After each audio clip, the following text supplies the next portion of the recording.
Pizzolato di Prima il Veneto, buonasera Pizzolato. Buonasera a voi e buonasera a tutti. Grazie molte, anche a lei. Allora, Paolo Pizzolato, Prima il Veneto,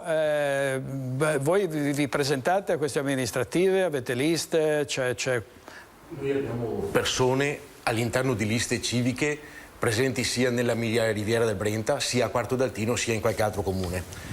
Non siamo riusciti a fare liste di Prima il Veneto perché logicamente per noi era una cosa impossibile, però abbiamo personaggi,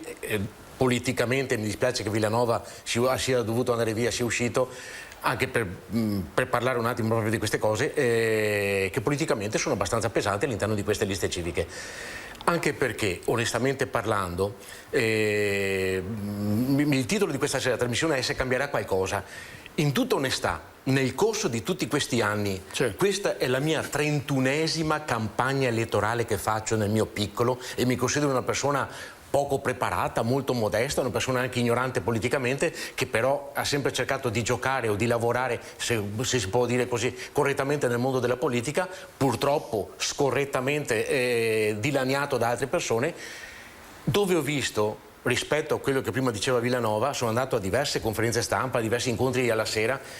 personaggi che vanno ad autoincensarsi, ad autogratificarsi candidandosi sindaci all'interno di comuni piccoli, medi, grandi. Io l'anno prossimo il mio comune di Mira 40.000 abitanti, il resto sono tutti piccolini, dove tutti dicono pieni di esperienza, pieni di questo, pieni di quell'altro, dove un candidato sindaco non sa nemmeno cosa possa essere un'interpellanza, cosa possa essere un emendamento, una qualsiasi cosa da poter operare tranquillamente all'interno del comune perché si autocandida perché qualcuno gliel'ha chiesto. Che poi appartenga o sia iscritto da 10 anni a questa parte all'interno del movimento politico, però non abbia mai fatto una scuola quadro oppure non abbia mai partecipato a qualche lavoro del comune, io certe volte mi chiedo come si possa dire anche sui giornali che c'è questo candidato sindaco super preparato,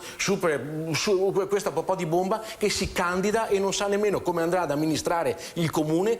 perché non sanno nemmeno, e lo dico apertamente qui, leggere un disgraziato di bilancio comunale. Se uno non sa trattare con i soldi, e qui ho il commercialista che mi ha sempre appoggiato con i discorsi, questa sera per cortesia è pregato di criticarmi, sto dicendo che qualcosa di sbagliato, se uno non sa come utilizzare i soldi del comune, della provincia, della regione, mi dite cosa cavolo andate ad amministrare e cosa cavolo vi candidate? Poi, altro piccolo cerchietto, ho visto, parlo della Riviera del Brenta, però parlo anche di altri comuni, tante liste civiche dove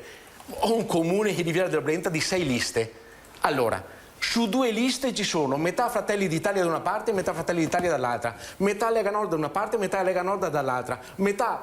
Forza d'Italia da una parte e metà lista civica dall'altra. Voi mi dite che senso ha fare queste cose quando tutti i colori politici a livello nazionale, eccetto la Meloni, per fortuna abbiamo una forza di opposizione, anche se a me sinceramente è antipaticissima, abbiamo tutte le forze del governo che non contano in questo momento assolutamente nulla, perché chi comanda, giustamente come ha osservato qualcuno prima, è Draghi. Draghi fa quello che vuole. Draghi è stato chiamato in Italia non per comandare, per fare il governo, dove ha fatto in maniera che ci fossero tutti dentro, così nessuno poteva fare più nulla, perché lui è stato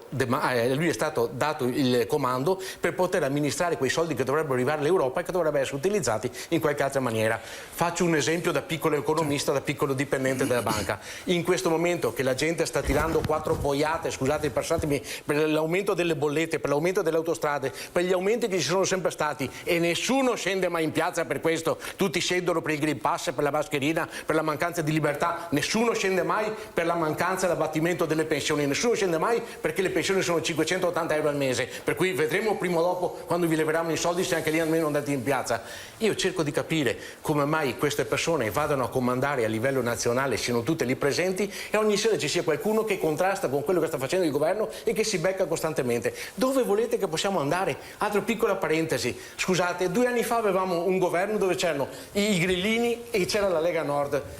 Indipendenza o autonomia del Veneto? Nessuno ha fiatato. Abbiamo un governo adesso dove abbiamo 4 ministri della Lega e 9 viceministri, fra cui, udite, qualcuno non se lo ricorda, il vice ministro dell'interno, che tanti criticano la Lamorgese, è della Lega, per cui potrebbe darsi un po' più da fare anche lui, certe volte per bloccare i clandestini, non sempre la Lamorgese sentire sempre cazzate ogni sera. Il problema è che culturalmente e politicamente in Italia siamo ignoranti, e se anche dovesse capitare che a livello nazionale vince il centrodestra, ma scusate un attimo, voi pensate che con la Meloni che ha già detto di no assolutamente, io che faccio parte di un partito indipendentista e che speravo che almeno l'autonomia potesse arrivare a livello veneto dopo 4 anni che l'aspettiamo, voi pensate che questa qui ci dia l'autonomia? Quando è che in Veneto scenderemo in piazza per questa cosa? Scusate, 4 anni fa sono stati spesi dalla Regione Veneto 14 milioni per fare il referendum. Sì. 14 milioni e nessuno ha il coraggio di fiatare, di dire nulla, e stiamo lì aspettando che ci sia prima il governo giallo-verde, poi il governino adesso con tutti la mucchiata che c'è adesso, poi il governo di centrodestra. Ma cosa stiamo aspettando? Avete visto in Catalogna il coraggio che hanno, e poi andiamo a criticare gli altri paesi? Noi quando avremo questo coraggio qui, scusatemi tanto? Poi, se per caso volete sapere la mia opinione a livello di politico, secondo me da domani mattina non cambia assolutamente nulla. Draghi continua ad andare avanti, non farà mai il capo dello Stato, non lo farà mai, perché verrà riconfermato Mattarella, perché lui è stato dato il domando, come dicevo prima, di amministrare i soldi. Ecco, una cosa a livello economico, criticatemi se per caso sto sbagliando, è questa qui. Con tutti i miliardi che stanno arrivando dall'Europa in questo momento, se i ristori per le aziende non sono bastati, se i soldi che abbiamo dato per le nostre banche non sono bastate, facciamo in maniera che qualcosa non vada alle famiglie, perché non si può fare quei soldi lì, ma cercare di calcare meno la mano a livello di tassazione e a livello di aumento. Allora, andiamo dall'assessore Borgia, voleva dire assessore, prego. Sì. Perché riguardo vorrei che si facesse un po' di chiarezza, perché dire che con la Meloni non arriverà l'autonomia credo che sia, come dire, qualcosa di sbagliato, anche perché ricordo che è da 4 anni che il popolo veneto ha chiesto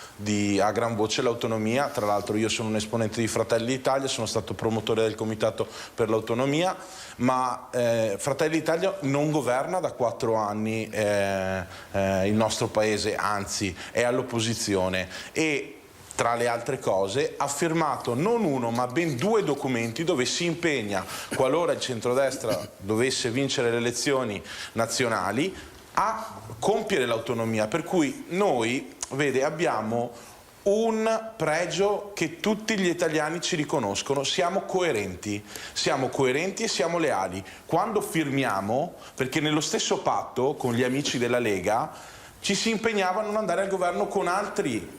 partiti dell'opposizione. Noi siamo stati coerenti, abbiamo firmato, abbiamo detto qualora dovessimo vincere le elezioni faremo di tutto per portare l'autonomia, e nello stesso contratto c'era scritto che ci impegniamo a non andare al governo con altre forze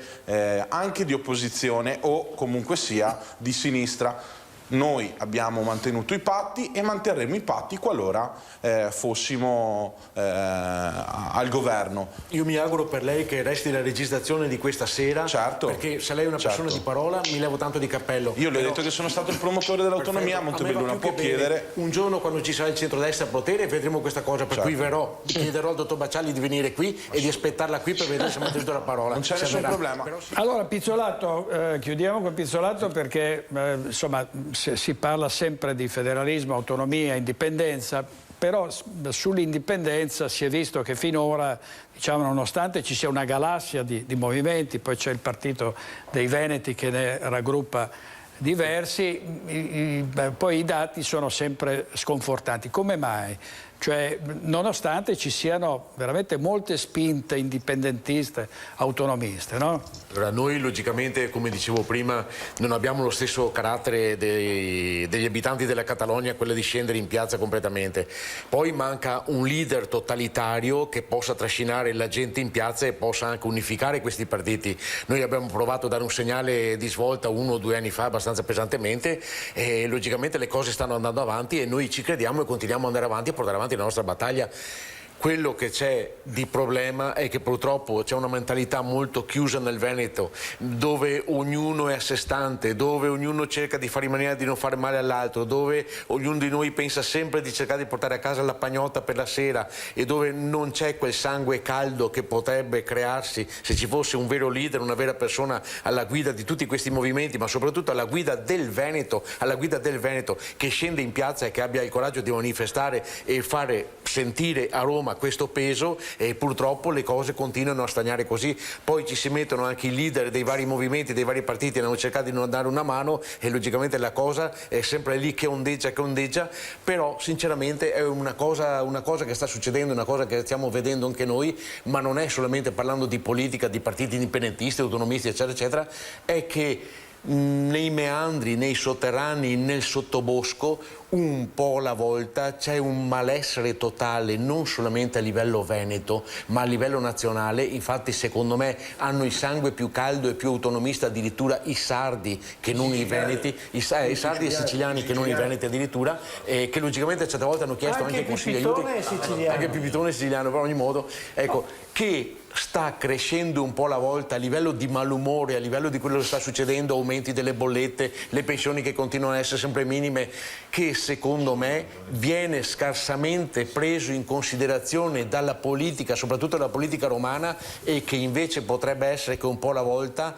alzi talmente tanto la testa che potremmo anche essere completamente impreparati a livello nazionale alla protesta o a far fronte a quello che potrebbe essere la gente che scende in piazza in una maniera che potrebbe sconvolgere completamente tutto il paese. C'è tanta gente che dice tanti bla bla, niente tasse, eccetera. Secondo me prima o dopo succede un qualcosa di irreale che nessuno pensa e potrebbe portare a quello che noi vogliamo, che sia l'indipendenza del Veneto o almeno quel minimo di autonomia e di rispetto, ma che potrebbe essere addirittura completamente a livello nazionale un vero e proprio movimento che si mette in moto e che vada a combattere una politica malsana, disonesta, di un paese piccolo che non ha nulla da dire e che in Europa non vale assolutamente nulla, perché ripeto, continuo a dire anche economicamente, non ho potuto parlare di economia questa sera, di banche o cose di questo genere, però sinceramente non siamo assolutamente quotati a livello europeo e continueremo a stare così fino a quando qualcuno non prenderà per mano questi movimenti e il popolo italiano lo porterà in piazza. Bene, dobbiamo chiudere. Grazie a Paolo Pizzolato. Io dico ai veneti invece di non mollare e di continuare a credere in quello che abbiamo firmato 4 anni fa, che era il referendum per l'autonomia.